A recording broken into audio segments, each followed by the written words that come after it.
Bangladesh development party নামে একটা দল আছে, ওনার মার্কা আছে, হ্যাঁ, আনারস মার্কা।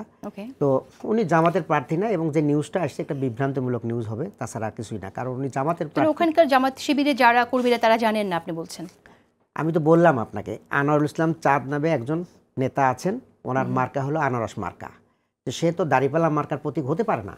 এখন কেউ যদি এগুলো কিছু করে থাকে, এগুলো বিভ্রান্তিমূলক, এবং এটা জামাতের অনেকে বলে যে জামাতেরই একটা টিম আর কি, বি টিম। যাই হোক, সেই প্রসঙ্গে আমি আলাদা প্রসঙ্গ। আর একটা বিষয় হলো, এখানে রুমিন আপা একটা কথা বলছিলেন যে এই সময়ের মধ্যে গণভোটটা সম্ভব না, কিন্তু এর আগে যে গণভোটগুলো হয়েছে, 3টা গণভোট, কোনোটা 17 দিন, কোনোটা 19 দিন, হ্যাঁ 21 দিন, আর কোনোটা 28 দিনের ব্যবধানে। আমি বলি না, এটা ওই যে নির্বাচন কমিশন বলছে 1.5 মাস সময় লাগবে তাদের মিনিমাম। তারা বলেছেন, কিন্তু এর আগে কিন্তু আমরা যেগুলো অভিজ্ঞতা আছে, 17 দিনের ব্যবধানেও হয়েছে, 21 দিনের ব্যবধান হয়েছে, 28 দিনের ব্যবধানেও হয়েছে। তো এখন আমাদের হাতে কিন্তু এখনো 1 মাস টাইম, আমরা যতদিন বলতেছি। আগে যে উদাহরণগুলো টানছেন সেটা কি একই রকম কিনা, তুলনাযোগ্য কিনা? আসলে একই রকমই তো, কারণ হলো যে এখানে তো কোনো নাই, প্রার্থী নাই। এখানে কিন্তু জামাত দরখাস্ত করে বলে নাই যে আরপিওটা চেঞ্জ করেন।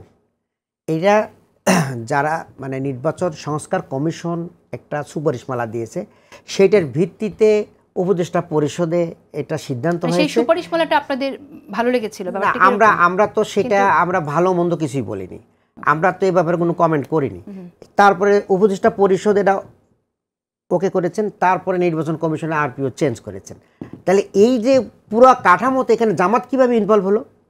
জামাত তো ইনভলভ হয় না। আপনারা যেহেতু বলছেন যে আপনারা মানবেন না, এখন ইসিকে আপনারা প্রভাবিত করছেন। এখন ইসিকে আমরা কেন প্রভাবিত করব? এখন আপনি মনে করেন একটা দল একটা আইন হওয়ার পরে সেখানে তো আবার বাগড়া দিচ্ছে। এই সিস্টেমই ঐক্যমত কমিশনে এই 9 মাস ধরে চলছে।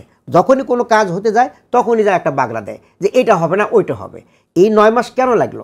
এখন আজকে একটা আরপিও হয়ে গেছে, সেইটাকে আবার বদলাইতে হবে। কেন হবে? এই আরপিওতে সাধারণ মানুষের কি বেনিফিট আসলে? এই আরপিওতে আমার রুমিন আপা যে কথাটা বললেন যে আপনি একটা দল করছেন, নিবন্ধন নেওয়ার দরকারটা কি? আপনি বিএনপি করেন, আপনি মানে একটা পদ নেওয়ার প্রতীক নেওয়ার দরকার কি? আপনি অন্য দলই একটা করেন। তা না করে আপনি প্রতীক নিবেন, আপনি একটা দল করবেন, আপনি দল ভারী করবেন, আমি এই জোটে আছি, অমুক আছি, এতগুলো দল আমার সাথে আছে, এইগুলো করে আপনি ধানের শীষে মার্কা দিবেন, এটা কেমন?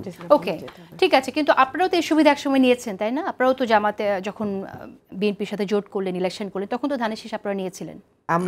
আমরা জোট যখন প্রথম করেছি তখন আমাদের দাঁড়িপাল্লায় আমরা ইলেকশন করেছি। পরবর্তীতে যখন ফ্যাসিস্ট হাসিনা আমাদের মার্কাটা নিয়ে গেল, এবং তখন তো আরপিওতে এগুলো বাধা ছিল না, যে কারণে আমরা তখন জোটের প্রতীকই করেছি। তো তখন যখন আপনাদের প্রয়োজন ছিল সেই সুবিধা আপনারা নিলেন, এখন আপনারা কেন ডাকতে দিচ্ছেন? কারণ আপনাদের এখন প্রয়োজন হচ্ছে না। আমরা তো বলি নাই যে এইটা সংশোধন করে আমাদের দেওয়া হোক, তখন তো ওইটা সুবিধা ছিল, এখন তো সুবিধা নাই, এবং আমরা বলিও না এটা বাতিল করেন, নতুন করেন, এগুলো আমরা বলিনি।